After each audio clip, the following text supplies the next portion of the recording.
கேருபீன் ஊழியங்கள் வழங்கும் பாடல்கள் மற்றும் தேவ செய்தி வழங்குபவர் சகோதரர் ஜோஷ்பா மற்றும் குடும்பத்தினர். உங்கள் மனச்சோர்வுகள் நீங்கி கர்த்தருக்குள் பலப்பட இந்நிகழ்ச்சியில் பங்கு பெற்று தேவ ஆசீர்வாதம் பெறுங்கள்.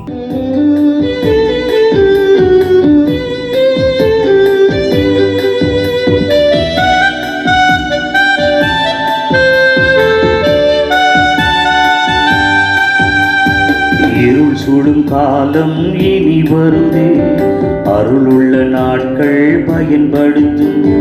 திறவுண்ட வாசல் அடைபடும், நொறுங்குண்ட மனதாய் முன் செல்வோர் யார்?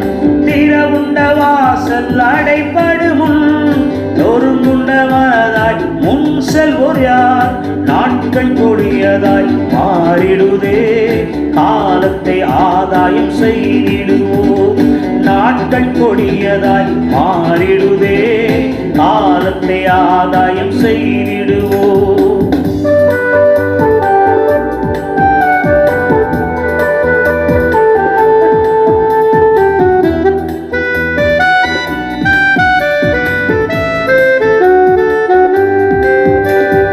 தரிசு நிலங்கள் அநேகம் உண்டு, தரிசனம் பெற்றோர் நீர் முன்வருவீர்.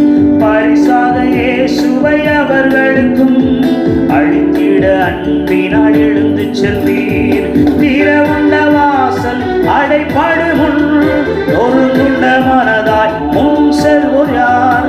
நாட்கள் கொடியதாய் மாறிடுதே, காலத்தை ஆதாயம் செய்திடுவோம்.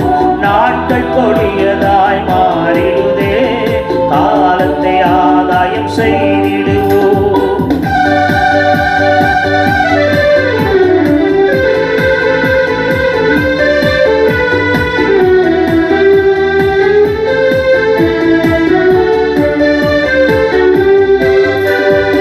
எத்தனை நாடுகள் இந்நாட்களில் கர்த்தரின் பணிக்குதான் கதவடைத்தார்.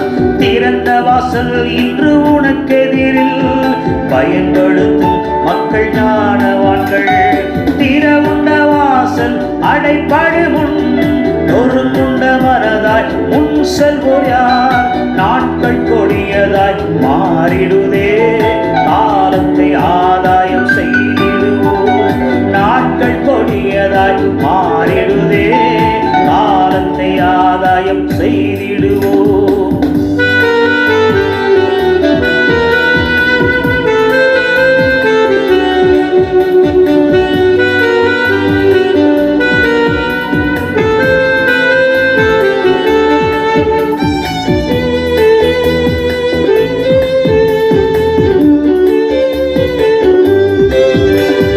இயேசுவை எங்கள் உள்ளங்களை அன்பென்னும் ஆவியால் நிறைத்திடுமே. இந்தியாவின் எல்லா தெருக்களிலும் இயேசுவின் நாமம் விரைந்திடுமே. திறவுண்ட வாசல் அடைபடும், நொறுங்குண்ட மனதாய் முன் செல்வோர் யார்? நாட்கள் கொடியதாய் மாறிடுதே, காலத்தை ஆதாயம் செய்திடுவோம். நாட்கள் கொடியதாய் மாறிடுதே, காலத்தை ஆதாயம் செய்திடுவோம். இருள் சூடும் காலம் இனி வருதே, அருளுள்ள நாட்கள் பயன்படுத்தும். திறவுண்ட வாசல் அடைபடும், நொறுங்குண்ட மனதாய் முன் செல்வோர் யார்? திறவுண்ட வாசல் அடைபடும், நொறுங்குண்ட மனதாய் முன் செல்வோர் யார்? நாட்கள் கொடியதாய் மாறிடுதே, காலத்தை ஆதாயம் செய்திடுவோம். நாட்கள் கொடியதாய் மாறிடுதே, காலத்தை ஆதாயம் செய்திடுவோம். Praise the lord. கர்த்தருடைய நாமத்துக்கு ஸ்தோத்திரம்.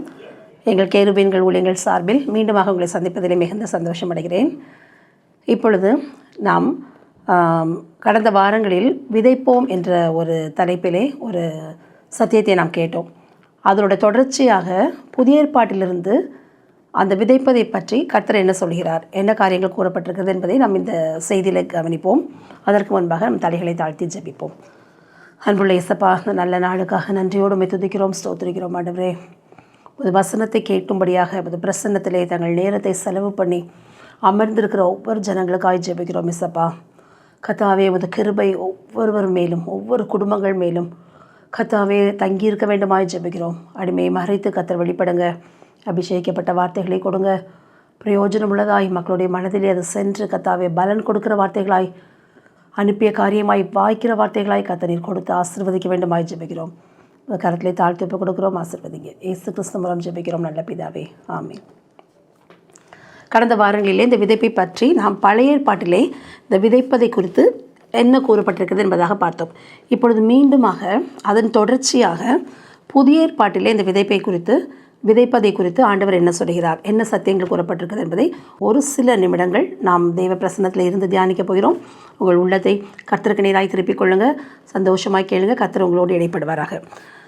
ஒரு வசனத்தை பார்ப்போம். 2 கொரிந்தியர் 9:6. 2 கொரிந்தியர் 9:6. இதில் நம்ம என்ன பார்க்குறோன்னா, சிறுக விதைக்கிறவன் சிறுக அறுப்பான், பெருக விதைக்கிறவன் பெருக அறுப்பான். அப்போது இந்த பவுல் அந்த கொரிந்திய சபைக்கு சொல்கிறாரு, நீங்கள் தாராளமாக ஆண்டவருக்காக கொடுங்க. இதில் பவுல் எதை குறிக்கிறார் என்றால் கர்த்தருக்கு கொடுப்பதை குறித்து இது கூறுகிறது. இப்போ சிறுக விதைத்தால் சிறுக அறுப்போம், பெருக விதைத்தால், இது நமக்கே தெரிந்த ஒரு உண்மை. நம்ம கொஞ்சமாக விதை எடுத்து கொஞ்சம் இடங்களில் மட்டும் விதைத்தோன்னா அதோட அறுவடை குறைவாக இருக்கும். பெரிய அளவில் நாம் விதைத்தால் அதோட அறுவடை அதிகமாக இருக்கும். அப்போது நம்ம எவ்வளவு அறுக்க வேண்டும் என்று நாம் ஆசைப்படுகிறோமோ அதற்கு ஏற்றாற் போல நாம் விதைக்க வேண்டும். சிறுக விதைத்தால் சிறுக அறுவடை, பெருக விதைத்தால் பெருக அறுவடை. இன்னொன்று, நம்ம மனதை பொறுத்தும் இது இருக்கிறது. நம்ம எவ்வளோ மன உற்சாகமாய் எவ்வளோ சந்தோஷமாய் நாம் கொடுக்குறோமோ அதன்படி தான் நமக்கு அதற்குரிய பலன்.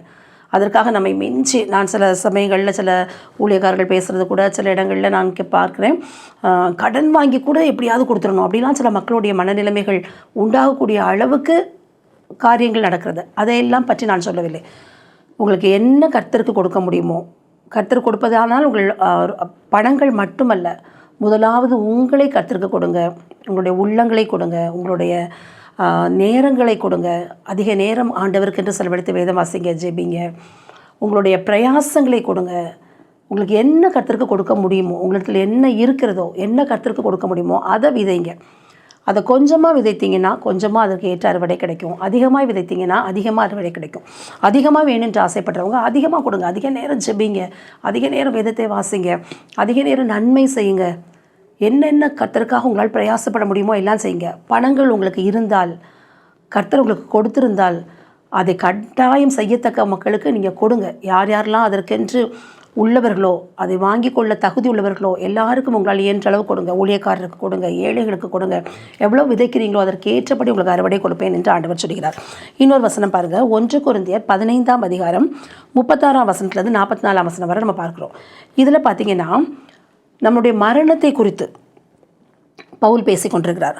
அப்போ அதில் சொல்கிறார் அவர், அதோடைய முழு பகுதியை நீங்கள் வாசித்து பாருங்கள். 36 44 வரை வாசித்து பார்த்தீங்கன்னா, நாமே ஒரு விதையாக அதில் சொல்லப்பட்டிருக்குது. நம்முடைய சரீரம் ஒரு விதை. அதே இப்போ நம்ம பார்க்குறோம், நம்மளுடைய இந்திய தேசம் இந்த அளவுக்கு முன்னேற்றத்துக்குள்ளே வந்திருக்கிறதுனா, ஒரு காலங்களில் ஒன்றுமில்லாமல் அறியாமையில் இருந்தாங்க. ஒரு படிப்பு இல்லை, எந்தவித அடிப்படை வசதிகளும் இல்லை. அப்போது நம்ம வெளிநாடுகள்லேருந்து மிஷினரிஸ் நம்ம நாட்டுக்கு வந்து தன்னையே விதையாக அவங்க ஒப்பு கொடுத்தாங்க. எத்தனையோ மிஷினரிஸோட வரலாறுகளை நம்ம பார்த்தா கண்ணீர் வர்ற அளவுக்கு தன்னை அவங்க அவ்வளோ வெறுத்து, அவங்க ஒருத்து. நாங்கள் திருநெல்வேலியில் இருக்கிறோம். நம்ம திருநெல்வேலியில் பார்த்திங்கன்னா இருக்கிற அத்தனை ஸ்கூல்ஸ், அத்தனை காலேஜஸ், நிறைய ஹாஸ்பிட்டல் எல்லாமே அந்த மிஷினரிஸோட தன்னை விதையாய் அவர்கள் ஒப்பு கொடுத்ததன் பலனை நாம் இப்பொழுது அறுத்து கொண்டிருக்கிறோம். அவங்க தன்னை விதைத்தார்கள், அதனுடைய பலனை நாம் இப்பொழுது அறுத்து கொண்டிருக்கிறோம், அனுபவித்து கொண்டிருக்கிறோம். அப்போ நாமே ஒரு விதை, நம்மளுடைய எல்லா காரியங்களும் ஒரு விதை. நாமே இந்த உலகத்தில் ஒரு விதையாய் கர்த்தர் கொடுத்துருக்கிறார். எந்த அளவுக்கு நம்ம சரியான இடங்களில் விதைக்க முடியுமோ அந்த அளவுக்கு நம்மளுடைய காரியங்களெல்லாம் விதைக்க வேண்டும். அதில் பாருங்கள், அதில் நீங்கள் தொடர்ந்து வாசித்து பார்த்தீங்கன்னா, நம்மளுடைய சரீரம் அது அழிவுள்ளது, அது இந்த பூமியிலே விதைக்கப்படுகிறது. நம்மளுடைய சரீரம் ஒருத்தர் மரிக்கும் பொழுது அவங்களுடைய சரீரம் அந்த பூமியிலே விதைக்கப்படுகிறது. அப்போது அந்த சரீரம் அழிவுள்ளது, ஆனால் அதற்குள்ளாக இருக்கிற அந்த ஆத்துமா அது அழிவில்லாதது. அந்த ஆத்துமா நியாயத்தீர்ப்புக்காக அது காத்திருந்து நியாயத்தீர்ப்புக்காக நியமித்து வைக்கப்பட்டிருக்கிறது. ஆனால் நிறைய நேரம் நம்ம தப்பு பண்ணுறோம். நம்மளுடைய இந்த வெளியில் அழிந்து போகிற அந்த சரீரத்திற்காக நாம் அதிக பிரயாசம் எடுத்துக்கொள்கிறோம். நம்மை அலங்கரிக்க, நம்ம அதுக்கு தேவையான நிறைய நேரங்கள், நிறைய அதற்கென்று ரூபாய்கள் எல்லாவற்றையும் நம்முடைய வெளிப்பிரகாரமான சரீரத்திற்காக, அதோடைய சந்தோஷத்துக்காக நம்ம நிறைய நேரம் நம்ம ஸ்பெண்ட் பண்ணுறோம். அதே சமயத்தில் அழிவில்லாத அந்த சரீரத்துக்குள்ளாக இருக்கிற அந்த ஆத்மாக்காக நம்ம நம்மிலே அதை பற்றி ஒரு உணர்வே இல்லாதவர்களாக இருக்கிறோம். அப்போ நம்மளோட சரீரம் ஒரு விதை பூமியிலே விதைக்கப்பட வேணும். ஆனால் அதற்குள்ளாக இருக்கிற ஆத்துமா அது நியாய தீர்ப்புக்கென்று நியமித்து வைக்கப்பட்டிருக்கிறது. இந்த அழிவுள்ள சரீரத்தை பயன்படுத்தி நம்முடைய ஆத்துமாவை நம் புஷ்டி உள்ளதாய் செழிப்புள்ளதாய் நம்ம மாற்ற வேண்டும். அதற்கு எந்த அளவுக்கு இந்த சரீரத்தை ஒடுக்கி நம்ம பயன்படுத்த முடியுமோ அப்படி பயன்படுத்தணும். நம்முடைய ஆத்துமா பலம் உள்ளதாய் மாற்றப்பட்டு பரலோகத்திற்கு நேராய் நியாயத்தீர்ப்புக்கு நியமித்து வைக்கப்பட்டு நியாயத்தீர்ப்பு நாளிலே வலது பாரசத்தில் இருக்கிறவர்களோடு சேர்ந்து வந்து நம்ம ஆண்டவரோடு இளைப்பாறக்கூடிய அளவுக்கு நம்மளுடைய ஆத்மா பலமுள்ளதாய் மாற நம் சரீரத்தை நாம் பயன்படுத்துவோம். அதில் பாருங்கள், அதில் கொடுக்கப்பட்டிருக்கிறது கோதுமை ஒரு தானியம். அது ஒரு பார்த்தா சின்ன தானியமாக இருக்கிறது. அது பூமியிலே விதைக்கப்படுகிறது. அதற்கு ஏற்ற மேனியை தேவன் கொடுக்கிறார். அப்போது கனவீனமாய் விதைக்கப்படும், கனமுள்ளதாய் அது எழுந்திருக்கும். மகிமையாய் அது எழுந்திருக்கும். பலவீனமுள்ளதாய் விதைக்கப்படும், பலமாய் எழுந்திருக்கும். ஜென்ம சரீரம் விதைக்கப்படும், ஆவிக்குரிய சரீரம் எழுந்திருக்கும். இப்போ எல்லாத்தையும் பார்த்திங்கன்னா அழிவுள்ளது பூமியிலே விதைக்கப்படுகிறது, அழிவில்லாதது எழுந்திருக்கிறது. நம்ம இதில் புரிந்து கொள்ள வேண்டிய விஷயம், நம்மளுடைய சரீரம் ஒரு விதை, அது அழிவுள்ளது, அது பூமியிலே விதைக்கப்படுகிறது. எழுந்திருப்பது நம்மளுடைய ஆத்துமா, அது அழிவில்லாததாக எழுந்திருக்கிறது. இப்போ விதைக்கப்பட வேண்டிய நம்முடைய சரீரத்தை நாம் பத்திரமாய் பாதுகாத்து, கர்த்தருக்கு ஏற்றதாய் பாதுகாத்து, அதை பயன்படுத்தி, நம் சரீரத்தை பயன்படுத்தி, நம் கை கால்கள் வாய் நம்முடைய சிந்தனை எல்லாத்தையும் கர்த்தருக்காக நம்ம பயன்படுத்துவோம். நம்முடைய பிரயாசங்கள், நம்முடைய நேரங்கள் எல்லாவற்றையும் கர்த்தருக்காக பயன்படுத்துவோம். அதை நம்ம பூமியில் விதைப்போம். மகிமையாய் நம்ம பரலோகத்துக்கு நேராய் நாம் எழுந்திருக்கலாம். இதை தெளிவாக பவுல் இதை குறித்து எழுதுகிறார். அடுத்து பாருங்கள், எதை நாம் விதைக்கணும். நம்ம விதைக்கிறது பூமியில் நம்ம விதைக்கிறோம். அதை நம்ம எதை விதைக்கணும், எதுக்கு நம்ம முக்கியத்துவம் கொடுக்கணும். 1 கொரிந்தியர் 9:11 பவுல் சொல்கிறார், நாங்கள் உங்களுக்கு ஞான நன்மைகளை விதைத்திருக்க உங்கள் சரீர நன்மைகளை அறுத்தால் அது பெரிய காரியமா அப்படின்னு கேட்குறார். அப்போ பவுல் அந்த கொரிந்திய சபைக்கு கர்த்தருக்கு ஏற்ற எத்தனையோ விஷயங்களை விதைத்திருக்கிறார். பிரசங்கம் பண்ணியிருக்கிறார், அவங்களுக்கு அதை டீச் பண்ணியிருக்கிறார், உட்கார்ந்து சொல்லியிருக்கிறார், அதற்கென்று நேரம் செலவழித்திருக்கிறார். அவர் விதைத்ததெல்லாம் ஞான நன்மைகள். ஆனால் உங்கள்கிட்ட சரீர நன்மை பெற்றுக்கொள்வது எனக்கு பெரிய விஷயமே இல்லை என்று பவுல் சொல்கிறார். அப்போ நாம் எதை அதிகமாய் விதைக்க வேண்டும்? ஞான நன்மைகளை அதிகமாய் விதைக்க வேண்டும். நிறைய பேர் நம்மளோட சரீர நன்மைகளையே விதைக்கிறோம். உங்கள் குழந்தைங்களை பார்த்தீங்கன்னா, உங்களுக்கு ஆண்டவர் குழந்தைகளை கொடுத்துருப்பா, அந்த குழந்தைகளை நம்ம வளர்க்குறோம்.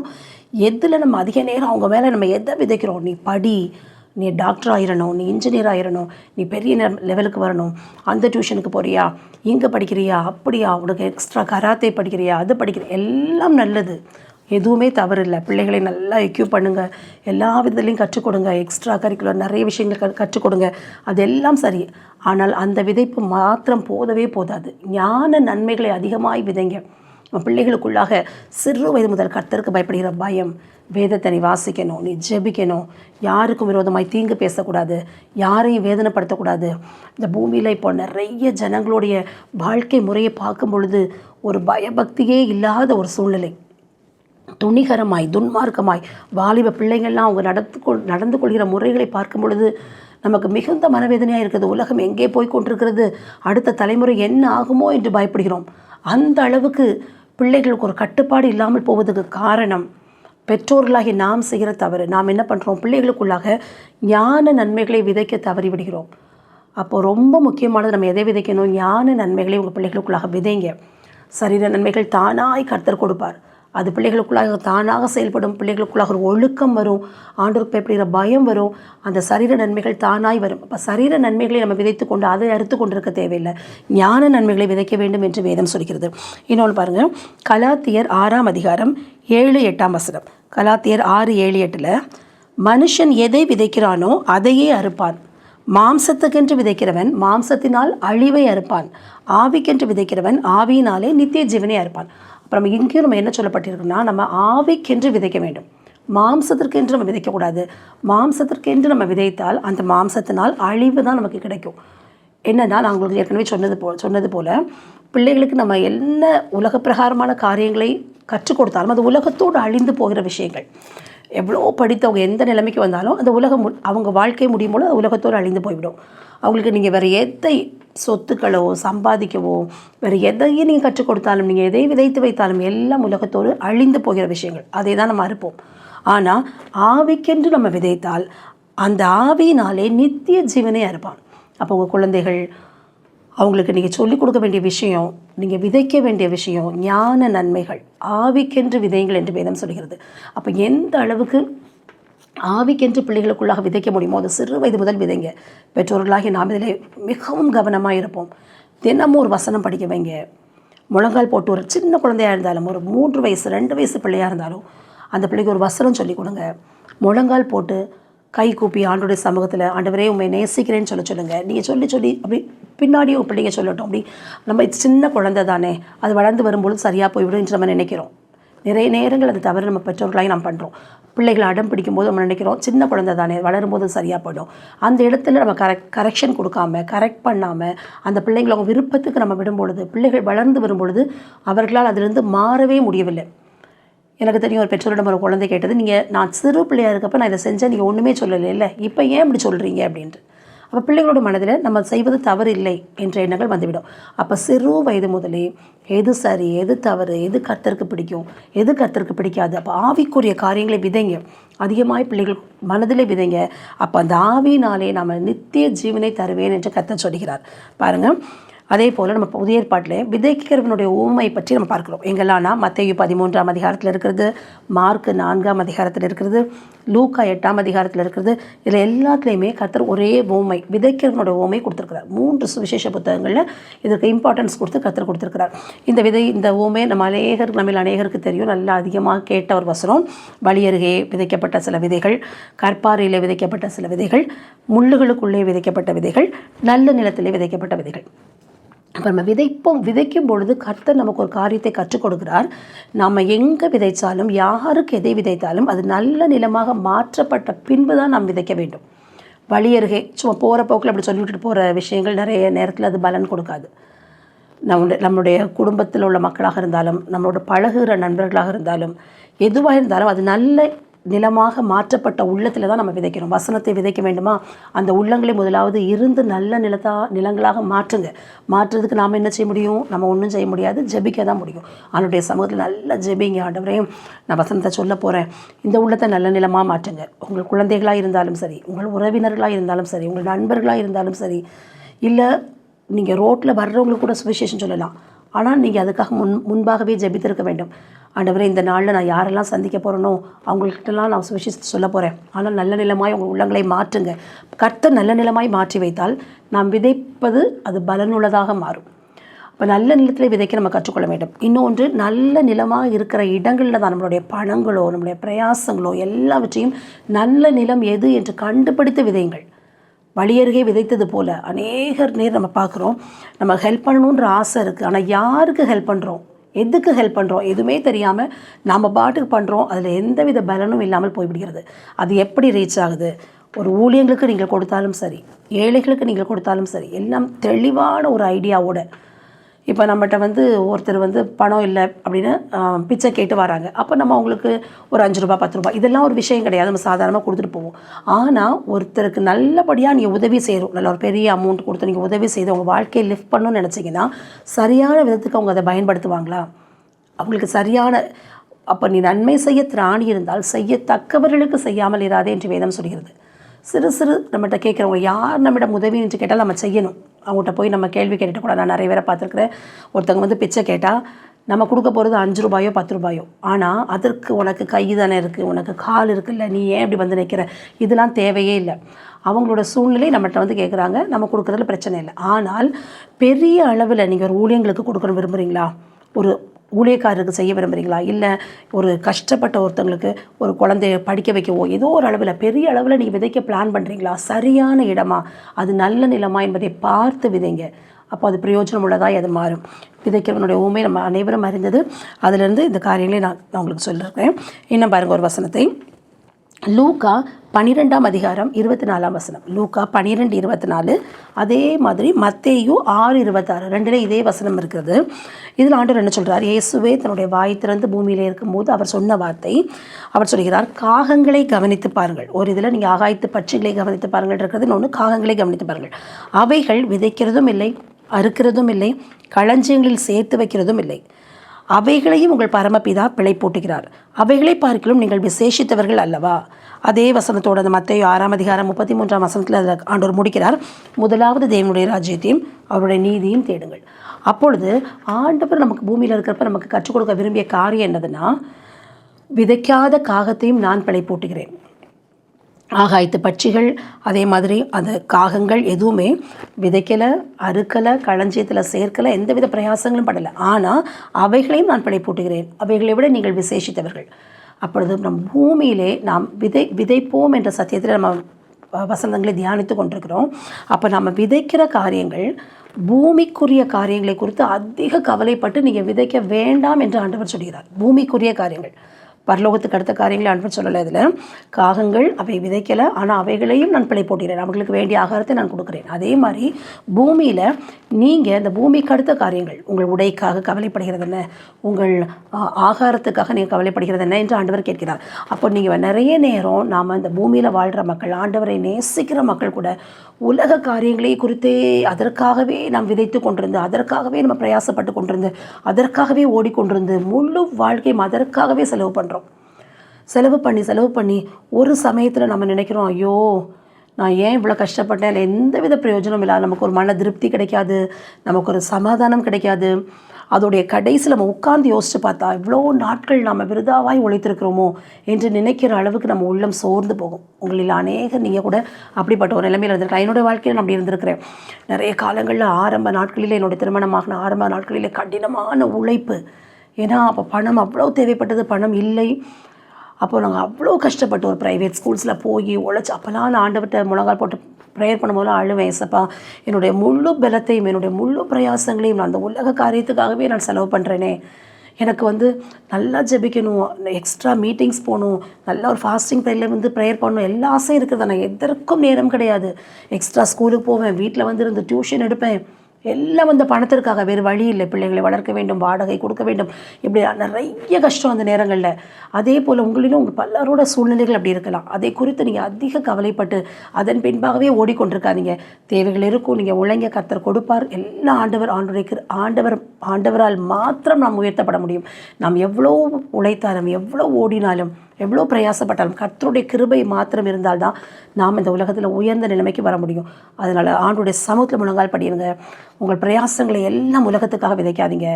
ஆண்டவர் சொல்கிறார், காகங்களை கவனித்து பாருங்கள், அவைகள் விதைக்கலை, ஆனாலும் அவைகள் வாழ்ந்து கொண்டிருக்கிறது. நம்மையும் பிழை போட்ட கர்த்தர் போதுமானவராக இருக்கிறார். உங்களுடைய பிரயாசங்களை மாத்திரம் நம்பாமல் கர்த்தரை நம்புங்க. கர்த்தருடைய முகத்தை நோக்கி பாருங்கள். ஆண்டவரே, நீங்கள் சொல்லியிருக்கீங்களா, முதலாவது தேவனுடைய ராஜ்யத்தையும் அவருடைய நீதியும் தேடுங்கள், எல்லாம் கூட கொடுப்பேன்னு சொல்லியிருக்கீங்களே ஏசப்பா. இனி வர்ற நாட்களில் உங்களை தேடுறேன்னு சொல்லி ஆண்டோடைய சமூகத்தில் எவ்வளோ நீங்கள் பிஸியாக இருந்தாலும், எவ்வளோ ஓடிக்கிட்டு இருந்தாலும், எவ்வளோ கஷ்டங்கள் உங்களுக்கு இருக்கலாம், நீங்கள் அதுக்கு 1000 ரீசன்ஸ் வச்சுருந்துருக்கலாம்.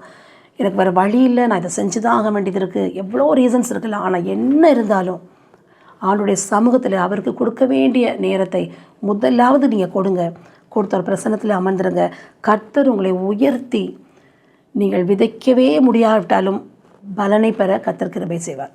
விதைக்காத காகங்களையும் பிழை போட்டுகிற தேவன், உங்களுடைய சூழ்நிலைகள் எதுவாக இருந்தாலும், உங்களால் விதைக்கக்கூட முடியாத சூழ்நிலைகள் இருந்தாலும் நீங்கள் அதற்குரிய பலனை அறுவடையை எடுக்க கர்த்தர் கிருபை செய்வார் என்று ஆண்டவர் தன்னுடைய வாயினால் சொன்ன வசனத்தை நான் சொல்கிறேன்.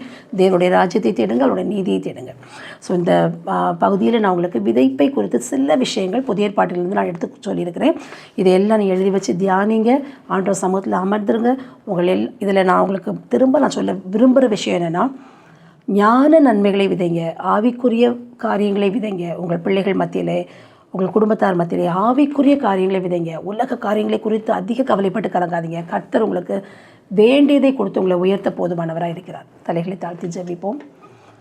அன்புள்ள இயேசப்பா, இந்த நல்ல நாளுக்காக நன்றியோடு துதிக்கிறோம் ஆண்டவரே. இந்த விதைப்பை குறித்து ஒரு சில வசனங்களை நாங்கள் தியானிக்க கர்த்தர் நீர் கிருபை கொடுத்து கேட்டுக்கொண்டிருக்கிற ஒவ்வொரு ஜனங்களுக்காக ஜெபிக்கிறேன். அவங்களுடைய குடும்பத்துக்காக ஜெபிக்கிறேன் இயேசப்பா.